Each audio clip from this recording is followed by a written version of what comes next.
Hi, everybody. Welcome to this Thursday edition of First Look. We have a special guest for this special edition, Mary Alice Williams. She and I go way back from our days at Chicken Noodle News, which was what CNN was called in the early days. Mary Alice was a lead anchor, the lead anchor. I was a producer there, and now she's nice enough to come, and she's helping us with the writing of the CBS Evening News.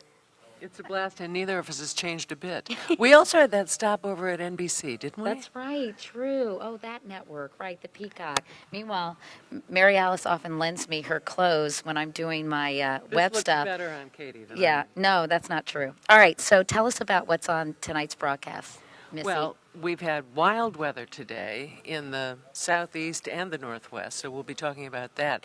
The story that's most intriguing to us is an undercover warning from a terrorist, an Al-Qaeda terrorist in training who turned spy, about what that terror network means, and he's wondering, And as how they we are operate, all, right? how they operate, what weapons they use, and we're wondering if governments are listening now. He claims to have told governments back in the 90s what was going to happen and says they didn't listen. So he has written a new book, and I think it's a CBS News exclusive. We're the first ones to It have a is. crack at that book. It is, because this is not a person who can go on a book tour.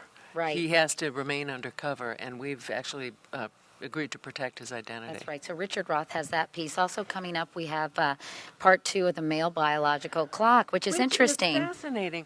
You wouldn't think, I certainly never thought, that osteoporosis, loss of energy, many of the symptoms that happen to menopausal women, not that we would know anything about that, actually aren't exclusive to women. They happen to men too. Right, and it's really about the loss of testosterone and what happens to a man mentally and physiologically. You know, they get more belly fat when they lose testosterone. Which leaches testosterone. Yeah.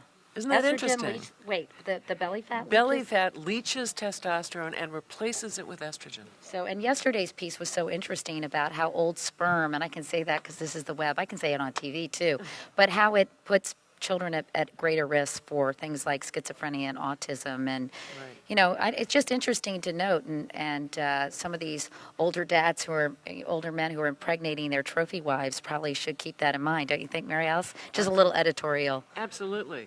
We'll never be comment. trophy wives. Yeah. Well, wait a second. there's Come on, nothing- what's this we stuff? Yeah, You know, what's- we there's don't know nothing about wrong with menopause. We trophy won't be trophy wives. wives. But Anyway. Dr. John LaPook is going to tell guys how they can prevent this kind of testosterone loss. There actually are things that men can do about it. All right, we've got some other fun things coming up, but we can't give it all away. So just watch tonight on the CBS Evening News. Why don't you say your sign-off, whatever that would be? For Katie Couric, all of us are here for Katie Couric. I'm Mary Alice. See you later.